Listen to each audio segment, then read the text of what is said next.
পৃথিবীর মধ্যে 6টি শ্রেষ্ঠ দোয়া, এই দোয়াগুলোর আমল যদি কোনো বান্দা বান্দি করতে পারে তাহলে পৃথিবীতে যতগুলো দোয়া আছে তার ভিতরে এই দোয়াগুলোই সর্বশ্রেষ্ঠ দোয়া বলেছেন নবী করিম সাল্লাল্লাহু আলাইহি ওয়াসাল্লাম। কোনো বান্দা বান্দি যদি যতই বিপদে থাক, কষ্টে থাক, দুর্ভিক্ষে থাক, উৎকণ্ঠার মধ্যে থাক না কেন, সকাল থেকে সন্ধ্যা পর্যন্ত যদি কোনো বান্দা বান্দি দরুদ শরীফের আমল করতে পারে, রাতের বেলা যদি দরুদ শরীফের আমল করতে পারে, হাজারো অশান্তির দাবানল থেকে আল্লাহ রাব্বুল আলামিন শান্তি দান করবেন। 1 নম্বরে দরুদ শরীফের আমল করবেন। 2 নম্বরে ইস্তেগফার। আপনার মুখটা এমন হয়ে যাবে আল্লাহ রাব্বুল আলামিনের কাছে দোয়া করার সাথে সাথে আপনার দোয়াটা কবুল হয়ে যাবে। সব সময়ের জন্য পড়বেন আস্তাগফিরুল্লাহাল্লাযী লা ইলাহা ইল্লা হুয়াল হাইয়ুল কাইয়্যুম ওয়া আতুবু ইলাইহি।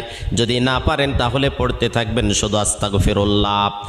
3 নম্বরে আপনি পড়বেন ইয়া যাল জালালি